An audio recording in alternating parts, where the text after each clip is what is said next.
saya, tetapi juga hari ini karena saya akan menutup pelajaran yang sangat saya sukai, yaitu Mazmur 25 ini benar-benar mungkin selain, saya sudah katakan minggu lalu, selain Kejadian pasal 1 ayat 26-28, Mazmur 25 ini merupakan ayat yang sangat saya gemari. Karena di dalamnya ada banyak inti daripada kehidupan yang Daud katakan. Dan ini juga yang menjadi motif bagi hidup saya. Kalau Anda pelajari, Ijul sering berkata, inti daripada pelajaran yang Om Sam sampaikan adalah seringkali mengajak kita untuk hidup bergaul intim dengan Tuhan.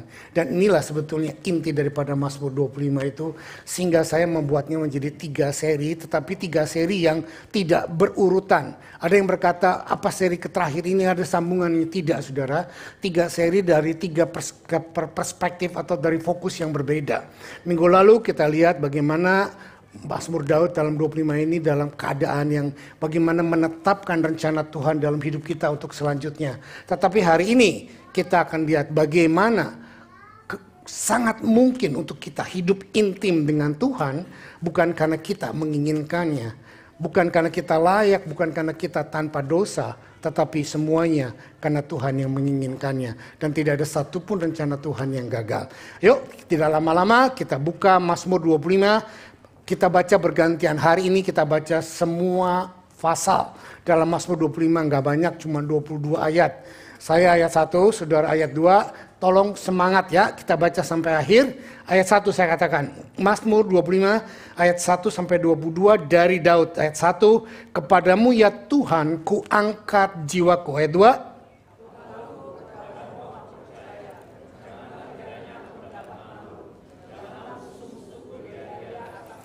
ya, semua orang yang menantikan engkau takkan mendapat malu. Yang mendapat malu ialah mereka yang berbuat khianat dengan tidak ada alasannya.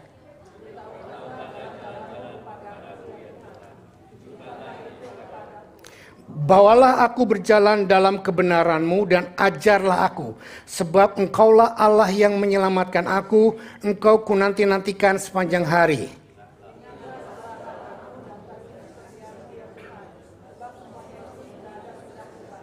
Dosa-dosaku pada waktu muda dan pelanggaran-pelanggaranku janganlah kau ingat.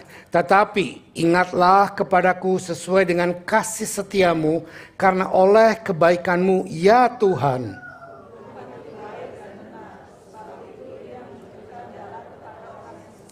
Ia membimbing orang-orang yang rendah hati menurut hukum, dan ia mengajarkan jalannya kepada orang-orang yang rendah hati.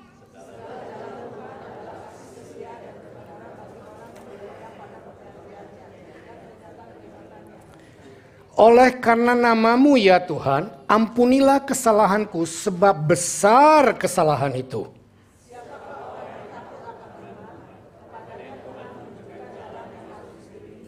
Orang itu sendiri akan menetap dalam kebahagiaan dan anak cucunya akan mewarisi bumi.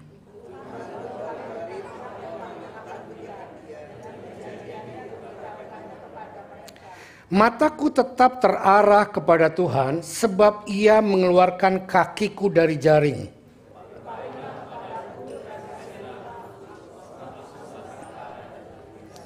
Lapangkanlah hatiku yang sesak dan keluarkanlah aku dari kesulitanku.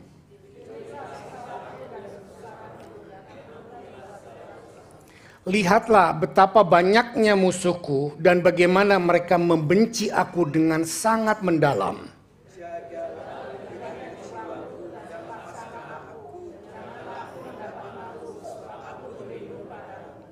Ketulusan dan kejujuran kiranya mengawal aku, sebab aku menanti-nantikan Engkau. Ya Allah, bebaskanlah orang Israel dari segala kesesakannya. Puji Tuhan, terima kasih buat kerjasama yang baik. Saudara, kita sudah melihat bagaimana Mazmur 25 ini adalah merupakan, boleh dikatakan, inti atau bimbingan menyeluruh atau buku panduan, saya boleh katakan buku sekolah untuk bagaimana kita bisa bergaul intim, hidup diberkati oleh Tuhan. Nah, saudara, Mazmur 25 ini bukan Mazmur yang sangat dramatis. Dan juga bukan ditulis oleh orang yang lagi melo, orang yang lagi melankolik, orang yang lagi putus asa, bukan. Tapi saya percaya Daud menulis ini dengan satu kondisi keadaan rohani yang sudah matang. Dan dia sudah mengalami pergaulan intim dengan Tuhan yang cukup makan asam garam. Kata orang dunia kan bilang kalau berpengalaman makan asam garam, saking kebanyakannya asam dan garam, jadi mereka bludruk dan asam lambung. Ya, boleh dikatakan sangat berpengalaman. Nah itu dia, makanya saya kategorikan Mazmur 25 ini Mazmur yang sangat indah, yang ditulis oleh orang yang bergaul intim dengan Tuhan, yang bukan tanpa kelemahan, yang bukan tanpa berbuat salah, tetapi dia berkata sungguh kasih setia Tuhan amat sangat baik. Oke, kita percaya. Sekarang kita lihat bahwa jalan masuk atau pintu masuk daripada Mazmur 25 ini adalah inti kepercayaan sampai akhir. Kepercayaan sampai akhir adalah bukan sekarang percaya, nanti ketemu masalah down, lalu mundur, tetapi tidak. Tetapi dikatakan beriman atau percaya sampai pada akhirnya. No matter in the middle, tidak peduli di tengah-tengah kita mengalami banyak goncangan, banyak kejatuhan, banyak pengalaman buruk, tidak jadi masalah. Nah lihat, tadi seluruhan pintu masuknya. Sekarang pintu awal daripada Mazmur 25 ini adalah dari kata rasa malu. Nah saudara bisa lihat di dalam ayat 2 dan ayat 3. Di situ disebutkan rasa malu, dan juga ayat 20, ayat yang paling mendekati keakhiran, mendekati akhir, juga ditekankan bagaimana rasa malu. Tetapi yang Daud tuliskan rasa malu di sini bukan rasa malu yang dipermalukan oleh Tuhan, tetapi dia mendapatkan rasa malu karena dia mempunyai satu kesalahan-kesalahan yang besar, tapi kesalahan itu tidak membuat Tuhan meninggalkan dia. Seringkali kita mendefinisikan rasa malu. Kata Kamus Webster Dictionary, rasa malu adalah sebagai sebuah perasaan emosi yang menyakitkan yang dihasilkan oleh kesadaran akan rasa bersalah, aib, atau dipermalukan. Nah rasa malu itu seringkali karena kita dibully, kita buat salah, kita merasa malu, dan itulah rasa malu secara manusiawi. Tetapi rasa malu yang Daud ujukan di sini adalah bukan itu. Sebaliknya justru dia seharusnya dipermalukan karena kesalahannya, tetapi Tuhan tidak mempermalukan dia. Tuhan tidak memperhitungkan kesalahannya. Tentu saja kita semua berbuat salah, berbuat dosa, dan sebetulnya kita layak dipermalukan. Sebetulnya kita layak diekspos, ditelanjangi karena kebodohan kita, kekecewaan kita, dendam kita, masalah kita. Tetapi ide daripada Raja Daud di dalam Mazmur 25 ini secara spesifik berkata, perasaan malu di dalam Mazmur ini adalah karena kita dikecewakan atau direndahkan pada waktu kita memiliki kepercayaan kepada sesuatu yang kita yakini kebenarannya, tetapi pada akhirnya tidak kita percayai. Saudara, inilah kepercayaan manusiawi. Tetapi kepercayaan yang Tuhan berikan kepada Daud tidak demikian. Justru berbalikan. Saudara bisa nangkap maksud saya? Sampai di sini oke? Lalu kita lihat, ada beberapa bagian di dalam Alkitab yang juga membahas tentang rasa malu.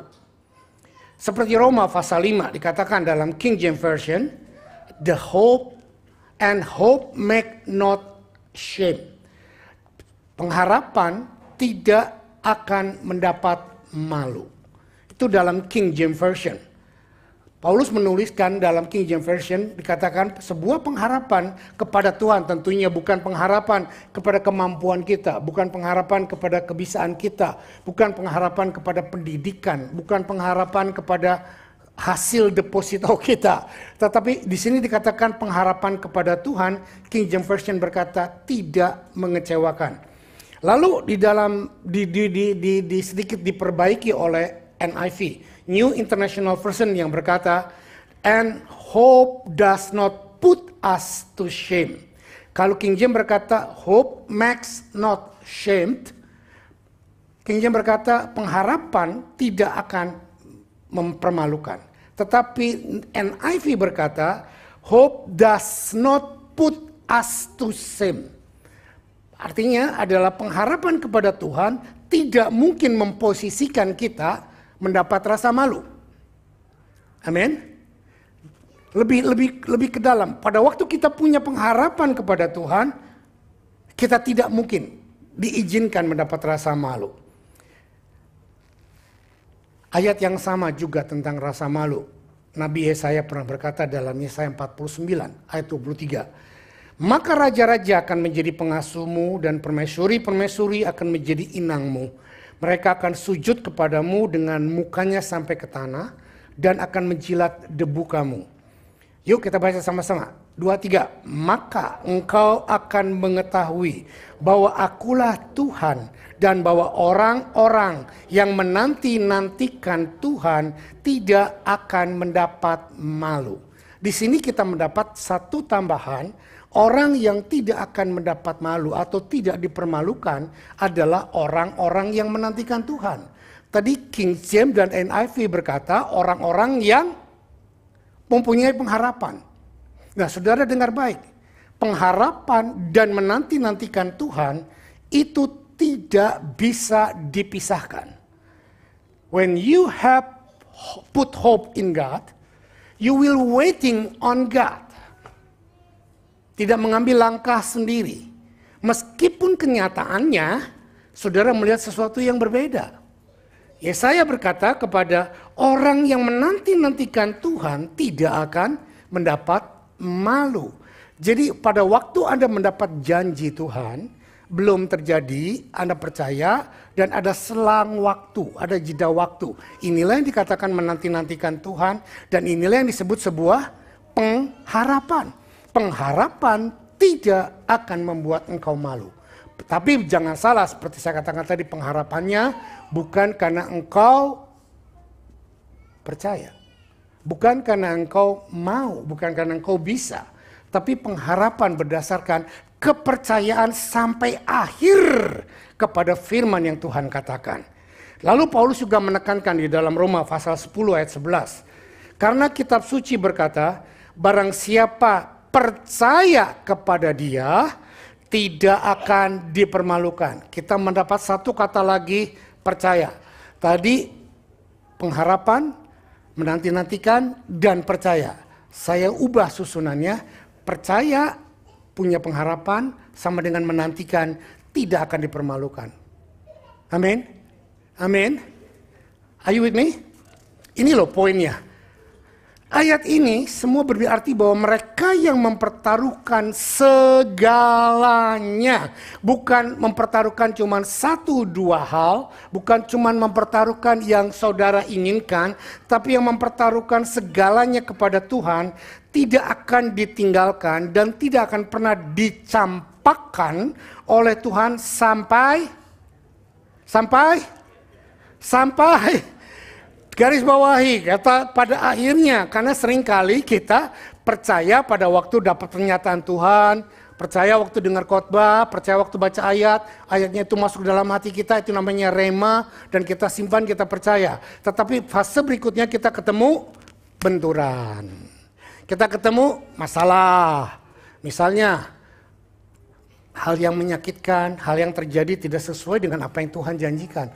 Lalu kita drop, kita punya pengharapannya. Udahlah, kalau begini mah caranya gak usah percaya Tuhan. Hidup lebih enak dari dulu. Karena dulu aku belum sungguh-sungguh dengan Tuhan, tidak seperti ini. Sekarang setelah sungguh-sungguh dengan Tuhan, malah aku tambah susah. Banyak yang ngalami kayak gitu. Nah, mari. Alkitab berkata kepada kita, Mazmur 25 ini mengajar kepada kita. Trust, hope, believe, sampai pada akhirnya tidak akan dipermalukan. Inilah cara Daud menggunakan arti rasa malu dalam Mazmur ini. Tetapi mengapa harus ada pemikiran bahwa dia mungkin akan ditinggalkan oleh Tuhan. Terutama jika Mazmur ini, penulis ini percaya seperti seorang dewasa. Ada 2 alasan yang membuat Daud mengalami dilema. Bahwa dia satu hal percaya, tapi satu hal juga rasa takutnya ada. Wajar nggak? Sangat wajar. adanya rasa takut bukan berarti Anda tidak punya iman. Senggol kiri kanannya, dengar. When you trust God, when you put hope in God, rasa takut itu akan wajar muncul. Yang salah adalah pada waktu rasa takut itu mengalahkan trust, hope, dan percaya Anda kepada Tuhan. Itu yang salah. Tapi adanya rasa takut bukan berarti Anda tidak punya iman. Tapi adanya rasa takut seperti Raja Daud berkata, karena dia merasa dirinya nggak benar. Dia merasa dirinya nggak layak, dia merasa dirinya penuh kesalahan. Pertama, ada dua alasan yang saya kemukakan di sini. Yang pertama yang Daud kemukakan, kenapa dia merasa tidak layak untuk menerima kebaikan Tuhan. Karena pertama, ayat yang kedua dan ayat yang ke-9, dia menyebutkannya secara eksplisit. Jangan biarkan musuhku menang atasku. Saudara perhatikan. Orang yang takut akan Tuhan bukan berarti nggak punya musuh. Ada orang berkata orang yang takut akan Tuhan maka akan dicintai oleh semua orang. Baca lagi ayatnya.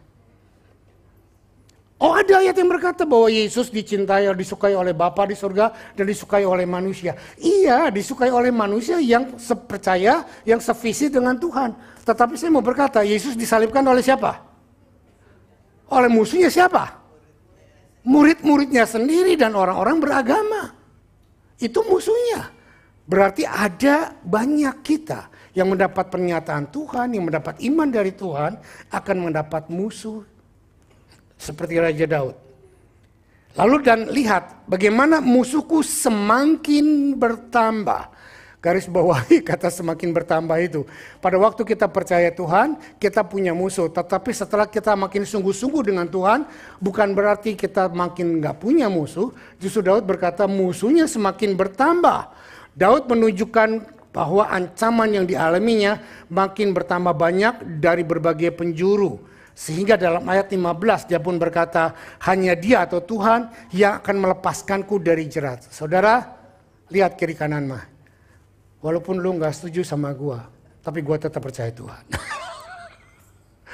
Amin. Amin. Sudah lihat. Yang kedua, alasan yang kedua yang Daud katakan, kenapa ada semacam dua dilema pemikiran. Yakin akan Tuhan, tetapi juga merasa takut untuk ditinggalkan Tuhan.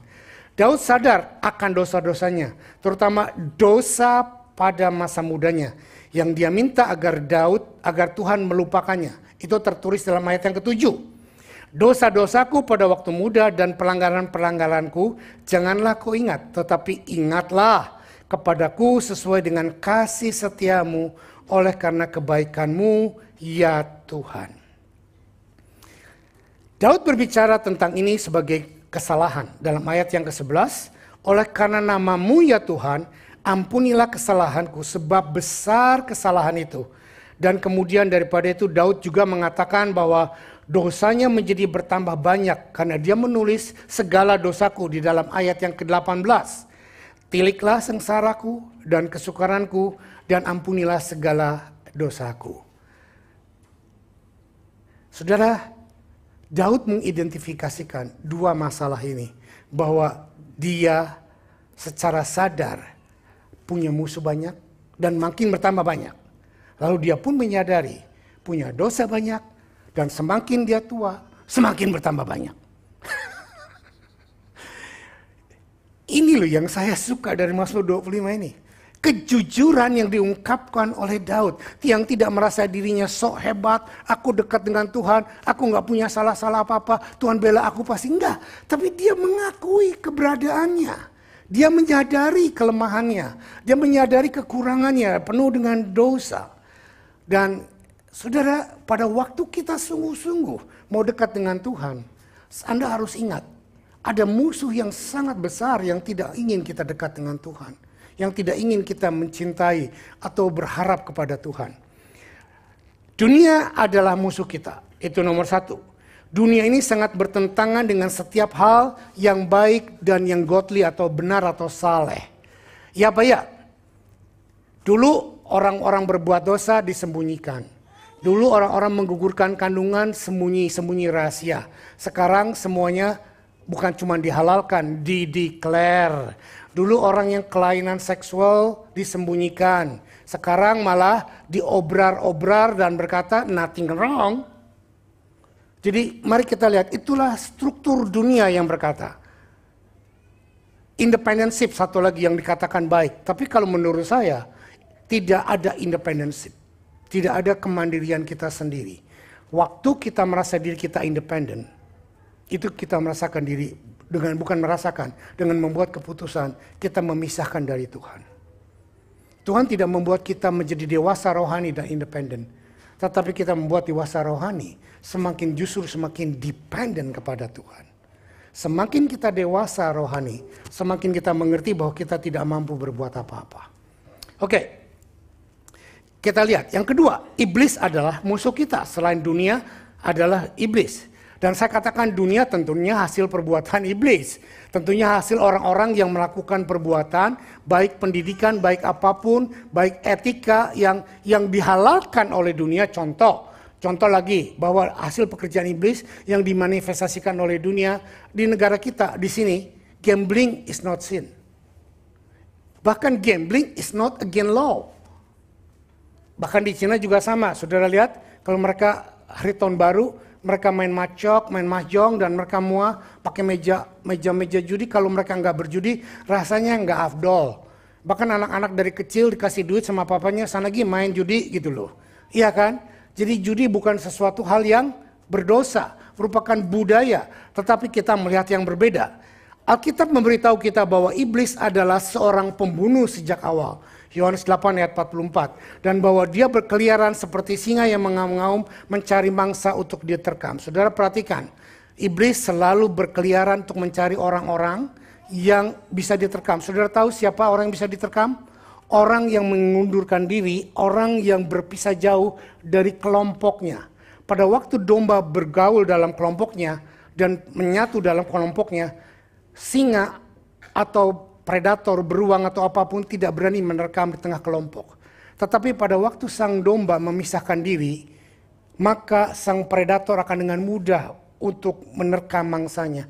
Jadi saya mau katakan kepada saudara, jangan izinkan perasaan sakit hatimu, kecewamu, tidak sukamu, gereja jauh, apalagi dan lain sebagainya alasannya, membuat engkau menyendiri.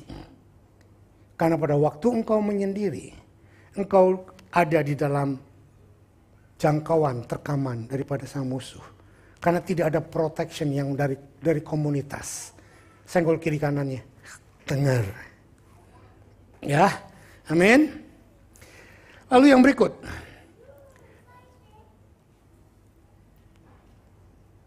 Sejak dari pembukaannya, Mazmur 25 ini Daud berkata bahwa orang yang berseru kepada Tuhan, orang yang menanti-nantikan Tuhan tidak akan mendapat malu.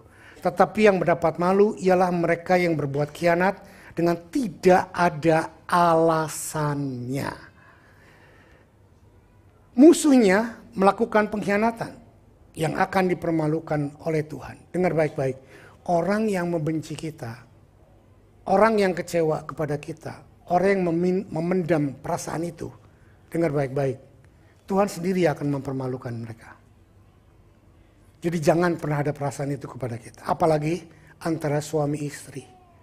Suami istri adalah hubungan yang paling intim, yang paling mesra, yang paling indah, tetapi juga yang paling saling melukai.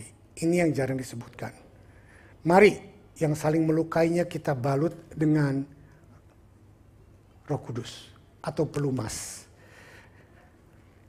Sejak awal, semua orang yang menanti-nantikan engkau tidak akan mendapat malu. Yang mendapat malu adalah orang yang berlaku khianat, orang yang berlaku tidak jujur, orang yang melakukan pelanggaran-pelanggaran.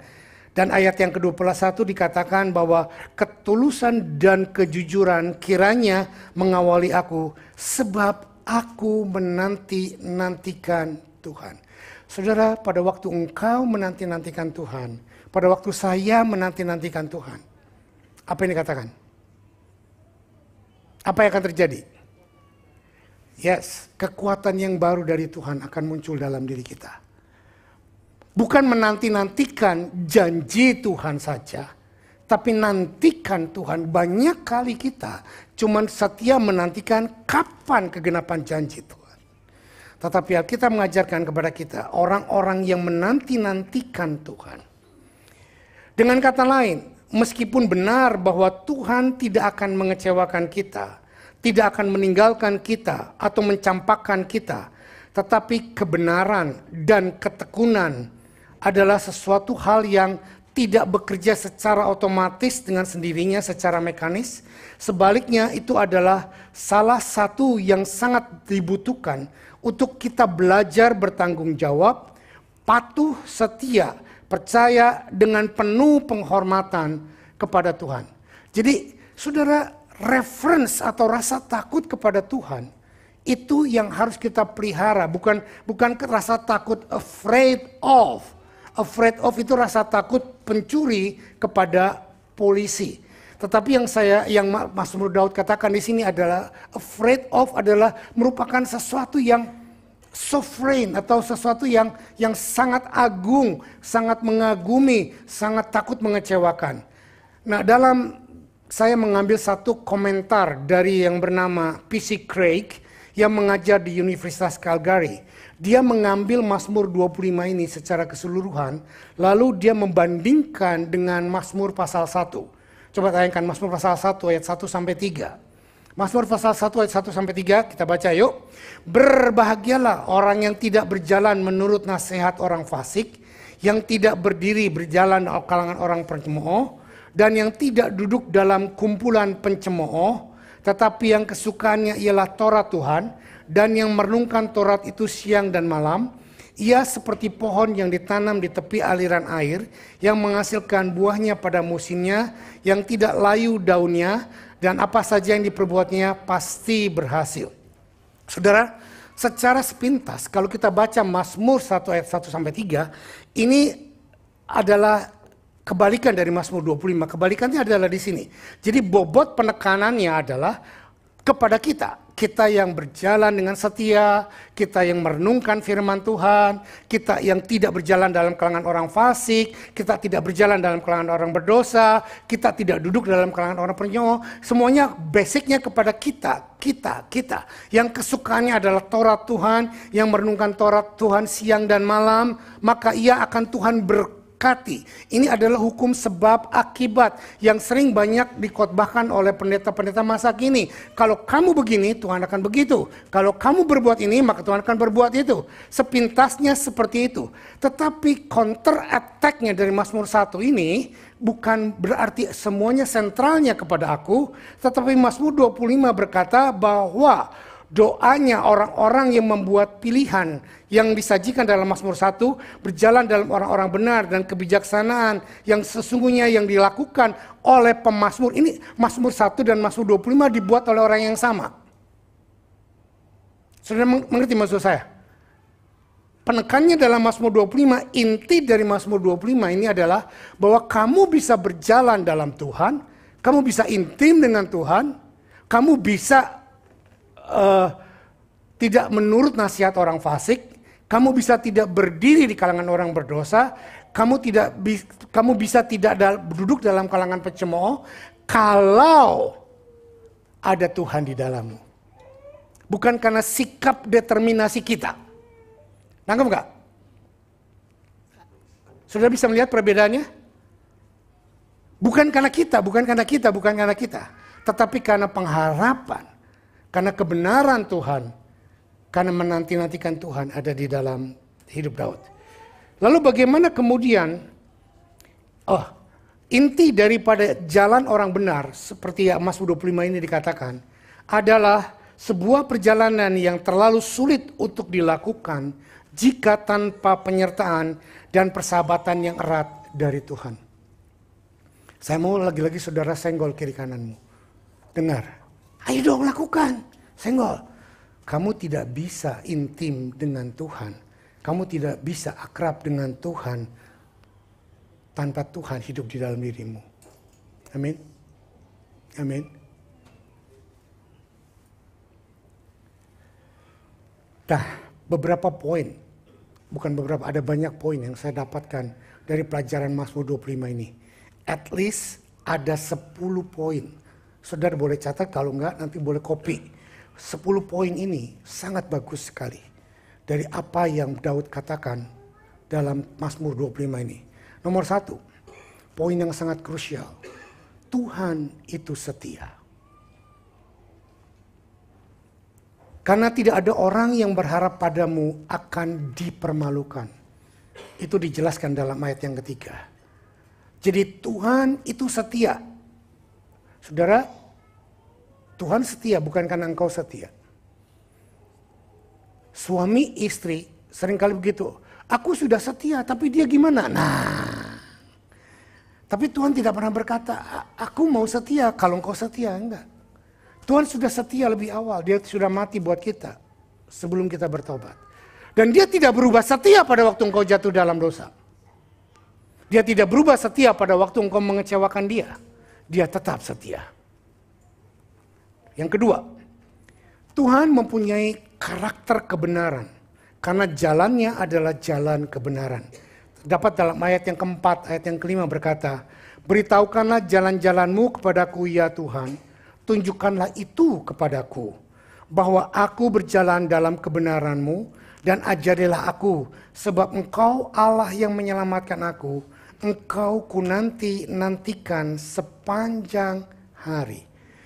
Tuhan sifatnya, cara hidupnya, jalannya, cara berpikirnya selalu kebenaran. Tidak ada yang tidak benar di dalam diri dia. Pada waktu Anda sudah melakukan kebenaran atau melakukan firman Tuhan, tetapi Anda menemukan kesulitan, Anda jatuh dalam dosa, Anda masuk ke dalam lembah kekelaman, Anda tidak berbuat dosa tapi Anda dikhianati, Anda mengalami keburukan, Anda mengalami pengkhianatan. Itu bukan berarti Tuhan tidak baik. Jangan pernah menyalahkan Tuhan. Dan berkata, Tuhan aku sudah setia, kok suamiku gak kesetia? Tuhan aku sudah begini, tetapi kok orang lain begitu? Tidak. Tuhan tetap benar, Tuhan tetap setia. Yang ketiga, Daud membuat satu statement yang sangat kuat sekali di sini.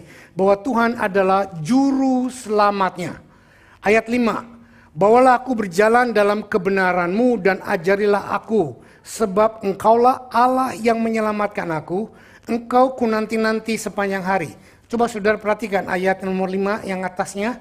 Bawalah aku berjalan dalam kebenaran-Mu dan ajarilah aku. Saudara, kalau Daud berkata bawalah aku dalam kebenaran-Mu, berarti dia sudah benar belum? Exactly. Kalau dia minta diajarilah kebenarannya Tuhan, dia sudah benar belum? Belum. Jadi dengan kata lain, saudara, jangan berbuat benar dulu, baru merasa bisa intim dengan Tuhan. Too late. Senggol kiri kanannya lagi, tulalit. Too late and tulalit. Oke? Ayat yang keempat, poin yang keempat. Tuhan itu penyayang dan penuh kasih karunia sejak zaman baheula. Tuhan itu penyayang dan penuh kasih karunia sejak Widi belum lahir. Sejak, siapa yang di sini yang paling tua? Pak Philip mungkin ya? Oh enggak, Cikuilan, Pak Hendra. Pak Hendra, sejak Pak Hendra belum lahir, Tuhan itu setia. Sejak Adam belum lahir, Tuhan itu setia. Semua Tuhan setia. Amin. Ayat 6. Ingatlah segala rahmat-Mu dan kasih setia-Mu ya Tuhan. Sebab semuanya itu sejak zaman purbakala. Jadi Tuhan setia. Yang kelima, poin yang kelima.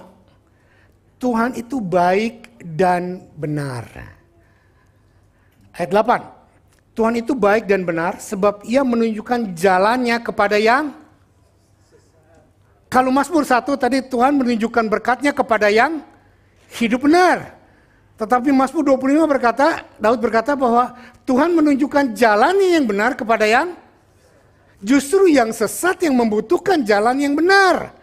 Dan jangan pernah menjadi sangat sombong bahwa kita sudah benar. Haleluya. Oke? Tapi juga jangan merasa terintimidasi, merasa minder, merasa tidak layak bahwa kan aku belum benar. Jadi aku ya percuma ke gereja karena aku belum benar. No. Justru kita membutuhkan firman Tuhan, membutuhkan ayat Tuhan pada waktu kita belum benar supaya kita dibenarkan. Oke? Poin yang keenam. Sekali lagi Tuhan itu penuh kasih setia dan kebenaran dalam segala caranya. Ayat yang ke-10. Saya dapatkan dalam ayat 10. Segala jalan Tuhan adalah kasih setia dan kebenaran bagi orang yang berpegang pada perjanjiannya dan peringatan-peringatannya. Jadi tadi ada orang yang merasakan kasih setia Tuhan walaupun dia tersesat, walaupun dia nggak benar. Tetapi di sini ada satu lagi yang berbeda, bahwa Tuhan itu benar dan setia juga kepada orang-orang yang benar dan kepada orang-orang yang setia. Amin. 7. Tuhan itu penuh pengampunan. Ayat 11 dalam Mazmur 25. Oleh karena namamu ya Tuhan, ampunilah kesalahanku sebab besar kesalahan itu. Saudara, satu tindakan yang jujur dan berani. Waktu kita bersalah, secara gentleman kita mengakui kesalahan. Tapi banyak kali pada waktu kita berbuat salah, kita takut konsekuensi kesalahan. Itu dipermalukan. Sehingga kita menutupi kesalahan kita dengan membuat alasan. Bahkan tidak jarang kita menutupi sebuah kesalahan dengan kesalahan yang lain. Ini loh yang terjadi. Tapi tidak dengan Daud. Daud tahu persis bahwa Tuhan penuh pengampunan. Kalau dia datang dan dia mengakui dosanya, Tuhan gak berkata, gila gua kaget lu kok kayak gini. Nah, tidak demikian. Tuhan kita bukan orang yang bisa dibuat surprise. Tidak ada kejutan di dalam dia. 8. Tuhan terbuka dan ingin bergaul akrab dengan umatnya dan dengan bebas mempercayai mereka. Saudara, ada banyak orang-orang hebat mempercayai kita. Biasanya dengan beri kepercayaan, tapi pegang buntut. Ya kan? Tidak percaya sepenuhnya. Kasih dulu tugas, dilihat kalau berhasil, nanti dikasih tugas lebih besar, kasih tugas lebih besar, itulah manusia. Tapi Tuhan tidak demikian.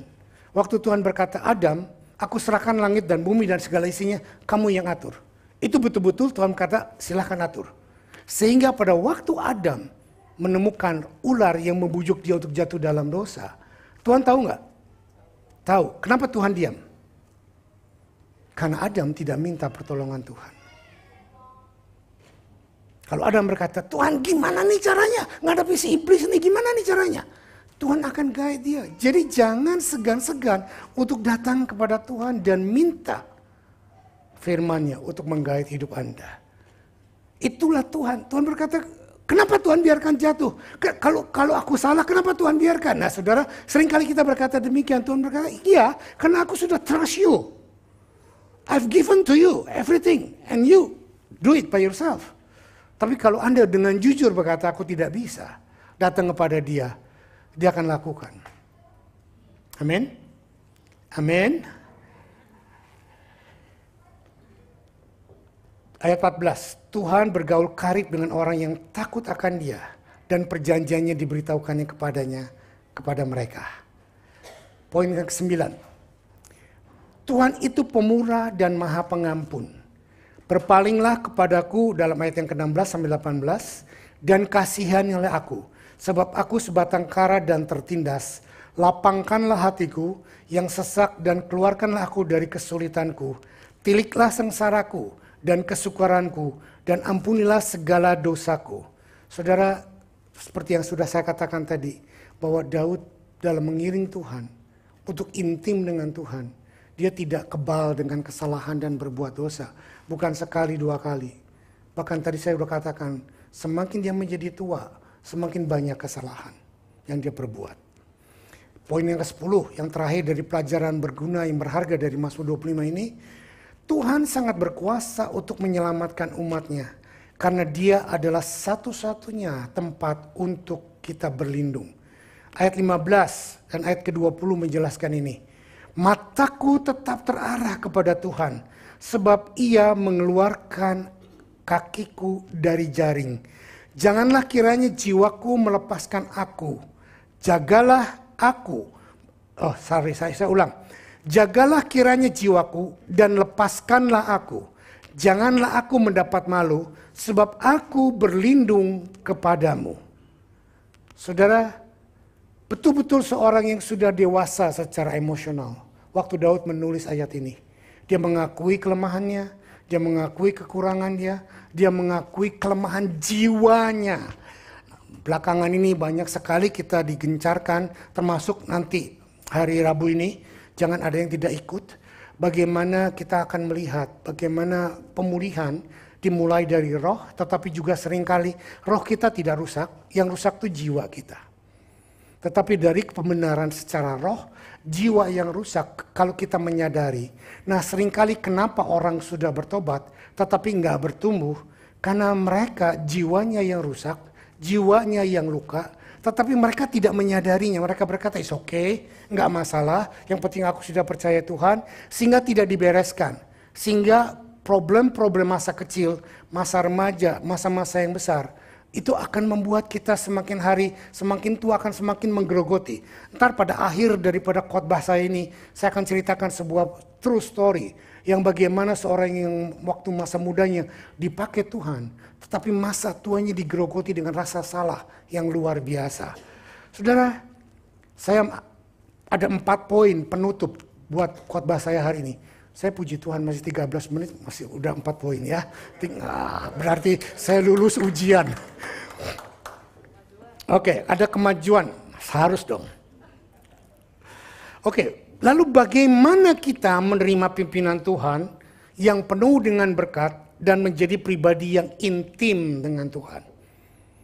Bagaimana caranya supaya seperti Daud bisa menyimpulkan 10 poin kebenaran di dalam Mazmur 25 ini?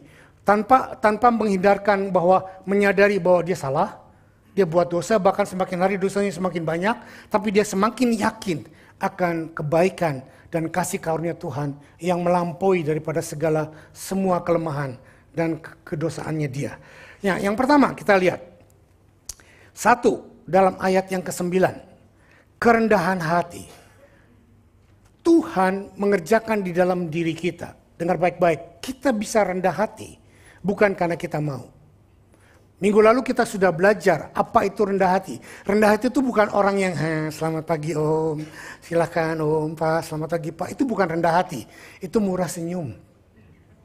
Apalagi orang Indonesia kalau kemana-mana, monggo pak. Orang Jawa juga monggo pak. Kalau orang Batak enggak, silakan. Gitu ya. Nah itu bukan rendah hati saudara, itu pelengah-pelenguh. Ya, tetapi rendah hati adalah minggu lalu saya sudah jelaskan bahwa tidak punya agenda sendiri. Rendah hati dalam bahasa singkatnya adalah teachable, bisa diajar, mudah berubah, diberikan satu kebenaran dari Alkitab, dia cepat menyadari kesalahannya dan cepat mau berubah. Dan tanpa memblame dan mencari kambing hitam. Kalau nggak ada kambing hitam, kambing putih dicat hitam. Ya kan, seringkali kita seperti itu. Aku begini karena dia. Aku miskin gara-gara ini, aku begini karena ditipu, aku jahat seperti ini karena dilukai. Nah, jadi kita sering blame. Dan itu adalah tipu muslihat daripada iblis. Dan saya mau berkata bahwa kerendahan hati, miliki kerendahan hati, bukan karena kita bisa. Tetapi dengar baik-baik, karena Tuhan ada di dalam diri kita. Tuhan yang memproses kita menjadi rendah hati. Karena dia seorang yang paling rendah hati. Dia meninggalkan surga. Dia meninggalkan jati diri, kemuliaannya di surga. Dia turun menjadi manusia, bahkan mati di kayu salib. Itu kerendahan diri yang sangat maksimal. Dalam ayat yang ke-29 dikatakan, ia membimbing orang yang rendah hati menurut hukum. Menurut hukum itu apa? Menurut firman. Jadi orang yang rendah hati bisa diajar. Dikasih tahu firman, oh ya. Aku benar. Nggak begitu dengar khotbah, ini sayang ya si dia tadi nggak datang. Ini bagus buat dia. Mana ya itu buat tetanggaku, itu lu buat dia tuh. Itu buat dia. Oh, itu buat yang di belakangku. Lalu dia pulang nggak dapat apa-apa. Kenapa? Karena semua diarahkan kepada orang lain. Itu bukan rendah hati. Tapi ada lagi yang begitu kena culep. Kurang ajar gembala gua, nyindir gua dari mimbar. Gua nggak datang lagi dah ke gereja. Jangan sembarang ngomong loh sama Pak Sam, ntar keluar lo di khotbah. Saudara, itu bukan kerendahan hati. Orang yang rendah hati pada waktu dosanya disinggung dengan penuh sadar, yes, that's I am, that's me. Dan nggak cukup sampai di sana. Aku mau berubah. Tuhan membimbingku. Itu orang yang rendah hati. Amin. Orang yang rendah hati tidak saja hanya bisa ditegur oleh manusia, tetapi sangat bisa ditegur oleh Tuhan. Yakobus 4 ayat yang ke-6. Tetapi kasih karunia yang dianugerahkannya kepada kita lebih besar daripada itu. Karena ia katakan, Allah menentang orang yang congkak, tetapi mengasihani orang yang rendah hati. Pada waktu Anda tertemplak dengan firman, bukan dengan sakit hati, dengan berdarah-darah, langsung datang kepada Bapak dan Ibu Gembala, maaf saya pindah gereja. Bukan. Tetapi dengan berkata sungguh-sungguh, terima kasih. Firman itu menyakitkan buat saya. Tapi itu sehat. Karena itu menumbuhkan saya. Makanya saya sering pakai istilah di Rock City, gembalanya sering suka. Nah, karena lebih baik ajaran yang benar daripada elusan yang sia-sia. Oke? Yang kedua, setelah kerendahan hati, features atau karakter yang Tuhan butuhkan untuk Tuhan menunjukkan keintimannya kepada kita. Lagi-lagi bukan karena kita, ya memang perbuatan kita, tetapi semuanya bukan karena hasil kita, bukan karena didasari oleh keinginan kita, tetapi oleh karena Tuhan yang bekerja di dalam diri kita. Yang kedua adalah ketaatan. Mazmur 25 ayat yang ke-10 berkata bahwa segala jalan Tuhan adalah kasih setia dan kebenaran bagi orang yang berpegang pada perjanjiannya dan pada peringatan-peringatannya.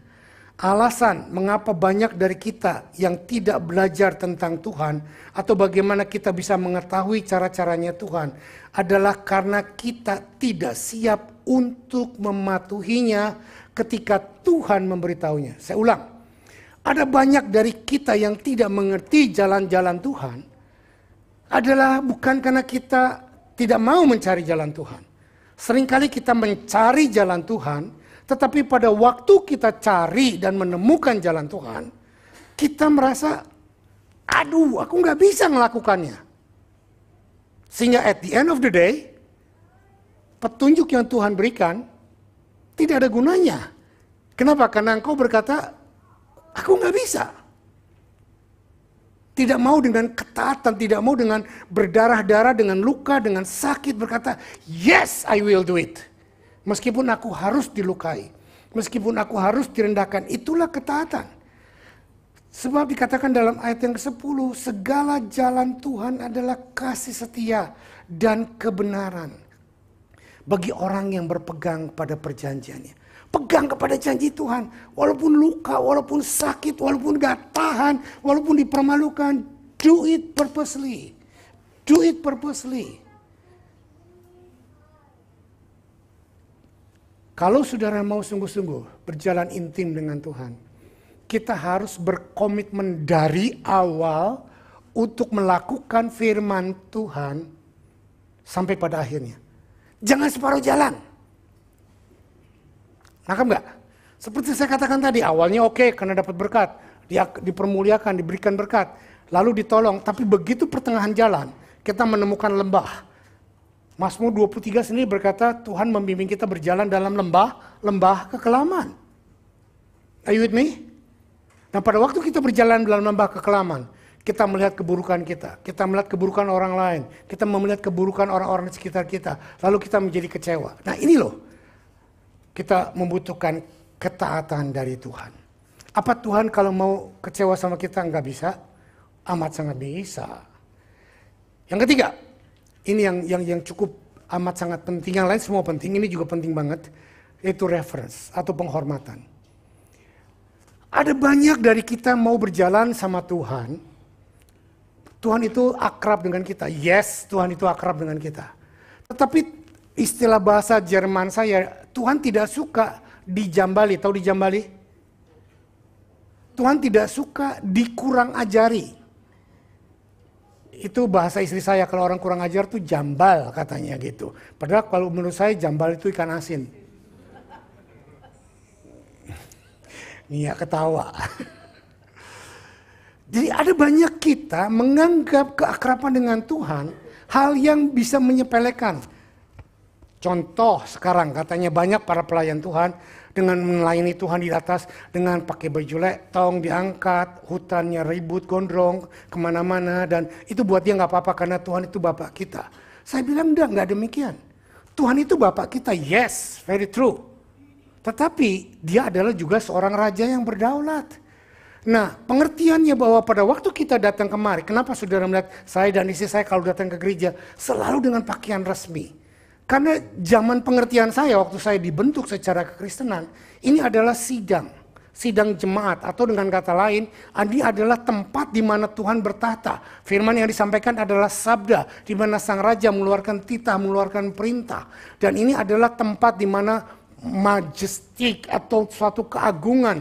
Jadi kalau Anda jambali, kalau Anda buat semuanya menjadi seperti biasa, maka kita akan tidak memiliki rasa reference kepada Tuhan. Beda kalau Anda datang, saya ini ayah, saya ini raja misalnya yang sangat berkuasa. Tapi saya lagi ada di rumah, saya lagi duduk makan. Lalu anak saya datang pakai celana pendek, pakai kaos singlet, ya nggak masalah. Kenapa? Karena saya ada di rumah. Tetapi pada waktu saya ada dalam persidangan seperti ini, menteri-menteri saya, raja-raja, jenda-jenda saya ada.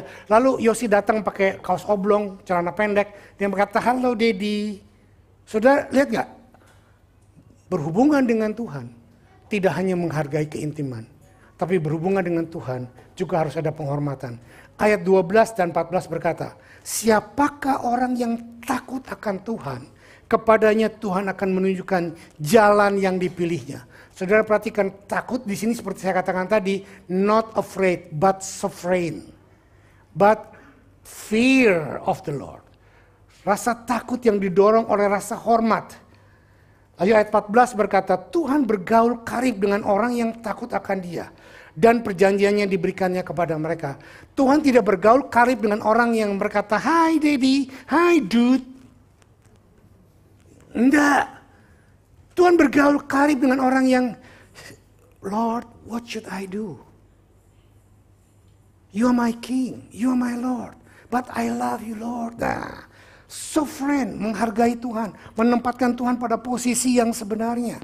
Anak-anak dan orang tua, saya juga kadang-kadang gak enak sama anak muda waktu mereka ngomong.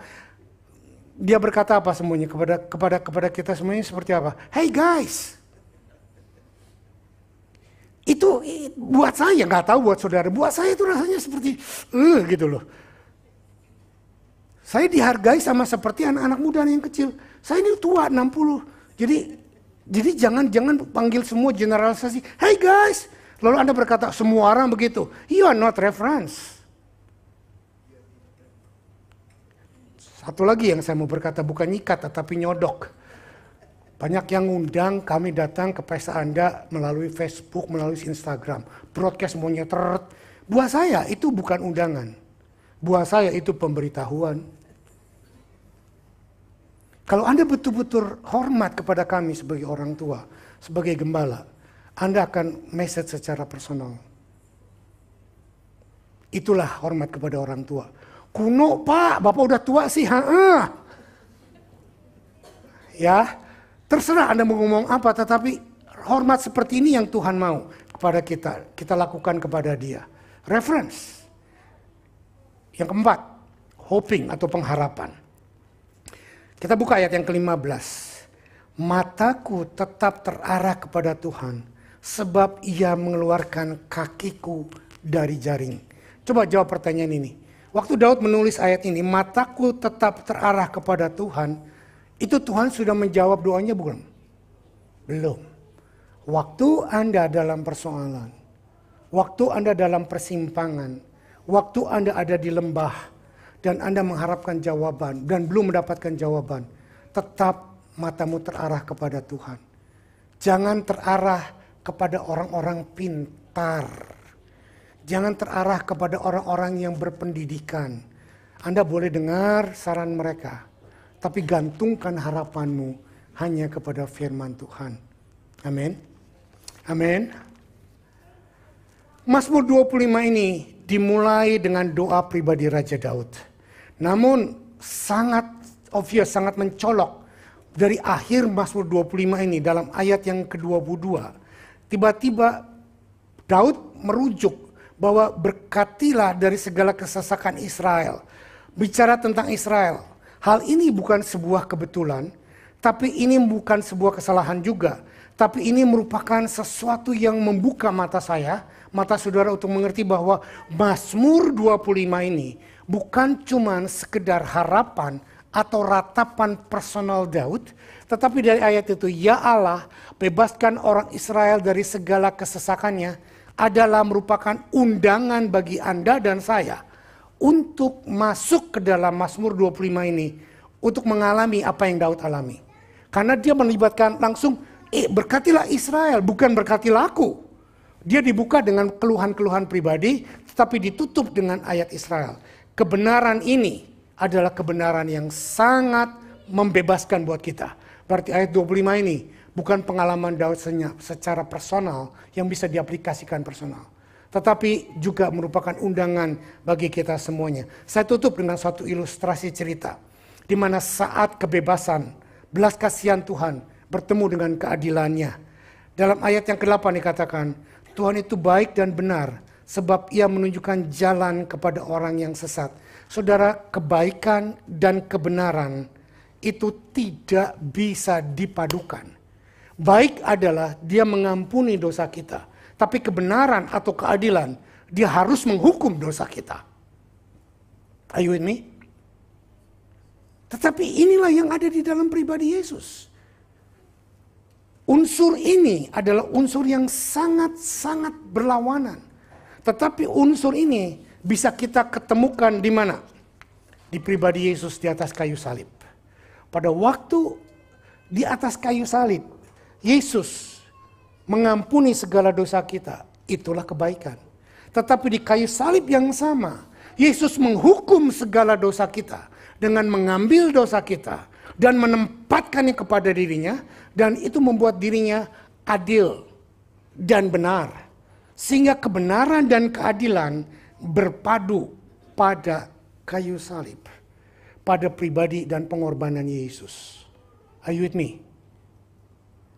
Nah, bagi kita yang mau mati, ini akan sangat mudah dihafalkan, sangat mudah untuk diaplikasikan.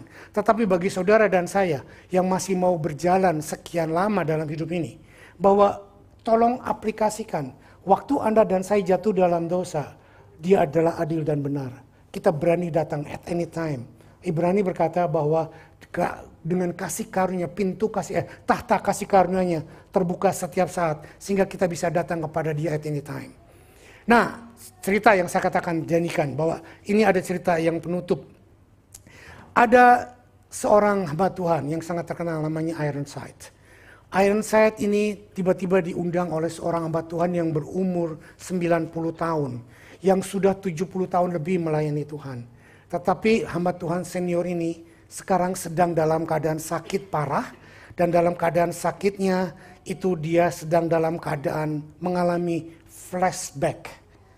Dia berkata kepada Ironside, segalanya sekarang ini yang aku lihat tampak gelap. Lalu Ironside bertanya, apa maksudmu Pak? Bukankah Anda sudah mengenal Tuhan selama hampir 70 tahun? Anda telah hidup untuk Tuhan dalam waktu yang sangat lama. Anda telah banyak membuat orang-orang bertobat dan masuk dalam kerajaan surga. Tapi orang tua ini berkata, betul. Tapi itu semuanya sepertinya gak ada artinya, terserah. Sekarang yang aku lakukan, yang aku rasakan, itu sepertinya keadaanku gelap gulita. Dalam keadaan sakitku seperti ini, aku tidak melihat anugerah Tuhan, tetapi aku lihat justru dosa-dosaku yang masa lalu. Dosa-dosaku yang masa lalu itu sepertinya menghantui aku. Saudara perhatikan, mungkin bagi yang masih 40 tahun ke bawah, engkau belum mengalami apa yang dialami oleh Bapak yang berumur 90 tahun. Tapi begitu engkau berumur 50 tahun, 60 tahun ke atas seperti saya mengalami banyak kali dalam perenungan saya. Bukan mengalami sesuatu yang indah masa depan, tapi justru iblis membawa perbuatan-perbuatan saya di masa lalu, kesalahan-kesalahan saya di masa lalu, itu dimunculkan kembali dan dituduhkan kepada saya sepertinya kamu gak layak jadi hamba Tuhan. Kamu gak layak begini. Kamu ternyata kotor, kamu ternyata begitu. Dan inilah yang dialami. Semakin Anda usia bertumbuh semakin tua, kejiwaan Anda akan semakin tidak stabil. Pada waktu Anda muda dan muda di dalam Tuhan, menggebu-gebu dengan kekuatan Tuhan, sepertinya apapun akan ku terjang, lautan akan kudaki.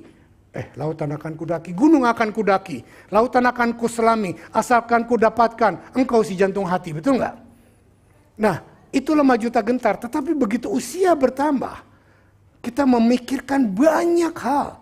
Sehingga dalam mengambil sebuah keputusan, kita pun banyak kali keliru. Nah, bapak tua ini ngalami demikian. Lalu, Bapak penginjil Arenside berkata demikian. Bapak, bukankah engkau sudah menerima Yesus Tuhan? Iya, aku sudah menerima Yesus Tuhan sejak lama. Nah, pada waktu engkau menerima Yesus Tuhan, apa yang kau lakukan?